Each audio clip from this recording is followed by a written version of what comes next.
Good day, beautiful people. I hope you all are doing well today. On this rainy day here, anyway, all praises to the Creator. Very, very thankful for the Creator, for the gods, for the elders, for the ancestors. It's on my mind and heart, I should say, today that a house divided will not stand. And I'm just looking at what's going on in the United States and the climate of the United States and whatnot. And I just said to myself, I wonder what other countries think about us. Because we have the Democratic Party, we have the Republican Party, we have the Independent Party, we have the Libertarian, we have all of these different parties inside of the same house. And I wonder what these other countries think about us, always talking about each other, talking about the opposition, talking about the other side. And I was watching the interview or the meeting between Donald Trump and Zelensky, and you had the vice president saying to Zelensky, "Oh, you came here in support of the opposition." All right. These people are an ally. They don't have anything to do with who is the president over here.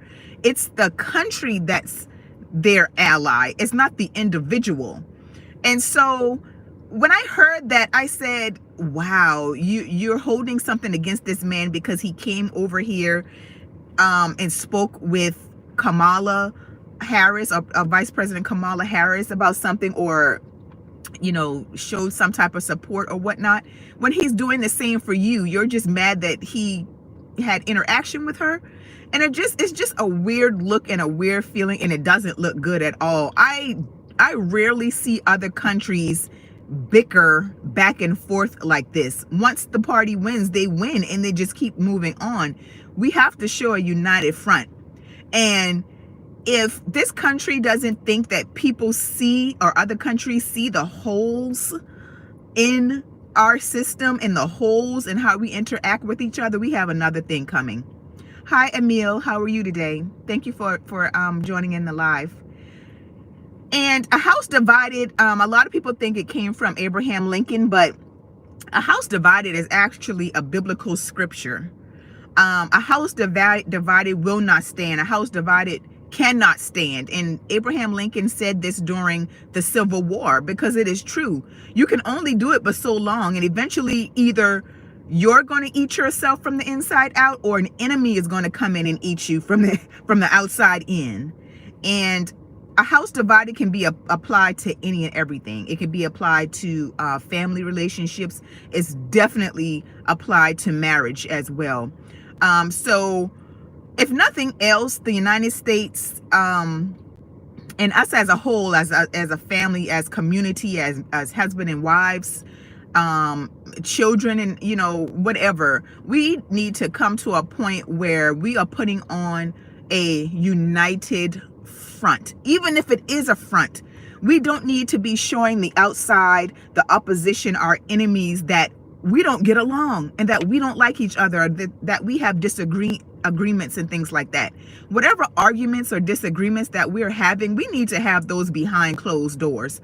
There are things that I like about the Republican Party, and there are things that I like about the Democratic Party, things I like about the Independent Party. It's not about one person or one party. It's about the different aspects and things that they're going to do to make life for us here better. And we get hung up sometimes so much on people and their money and their characteristics that we forget about the big picture.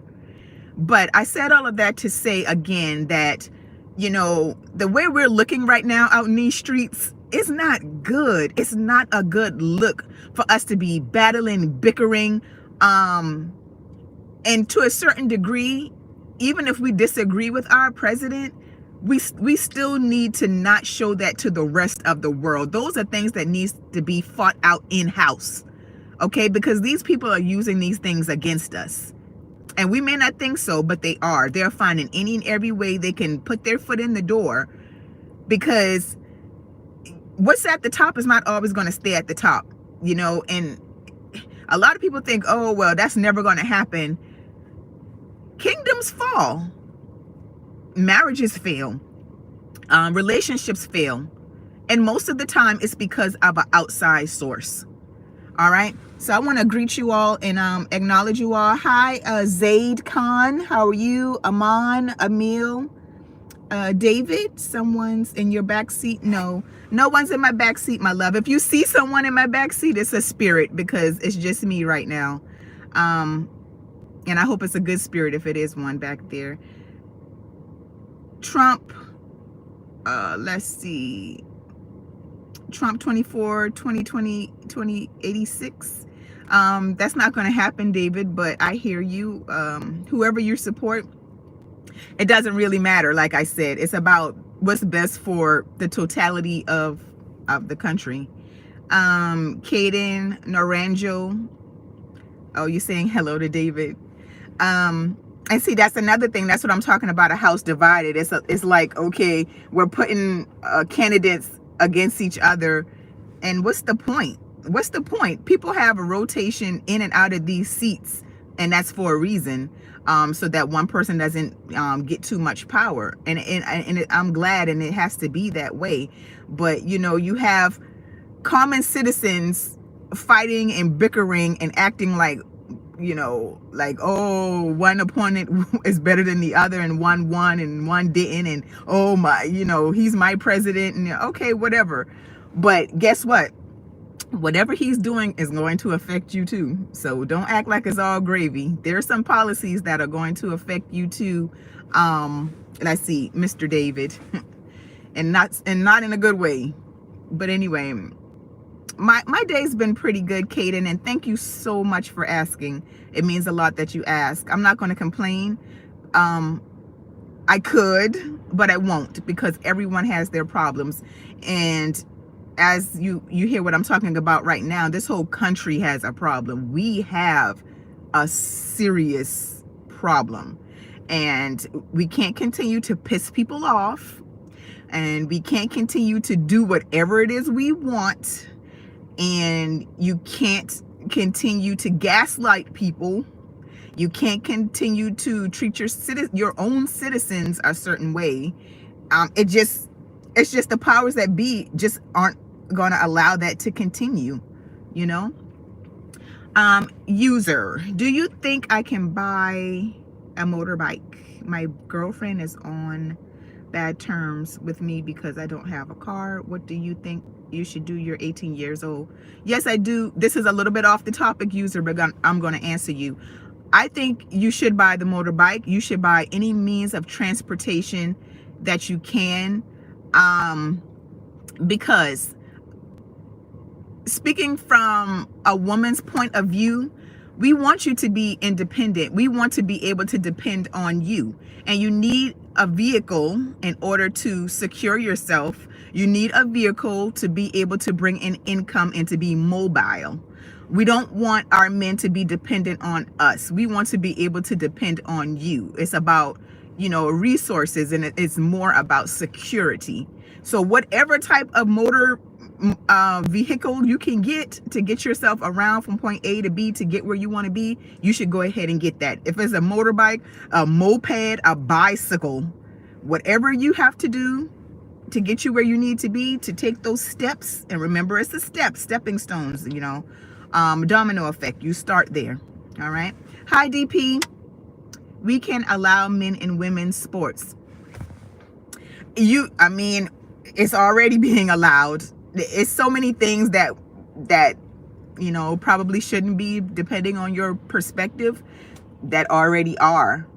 You know, it is what it is. And that's a whole nother topic, another situation. It's just, you know, where is it gonna end? You know, I mean, once you open the door to certain things, sky's the limit after you open the door for certain things. And I'm going to leave that at that. But yeah, that was just my little spiel for today, my live. I don't know if I'll make another live today, but if I don't, this is my Notions at Noon segment. And I want to thank you all for watching. I'm very grateful. Thank you for your time, because like I always say, time is more valuable than anything else. And we all need to use it wisely. We all need to use it to stop bickering about things that do not matter. Life is shorter than we think. And we need to truly appreciate it, because, you know, some of the things we argue about, most of the people we're arguing about who's president and who's best and all of that, those people don't give a damn about us. They're rich. They're going to do whatever they want to do. They're going to say whatever they want to say, because it's not going to affect them. It's going to affect us. So again, thank you all for watching, and you be blessed.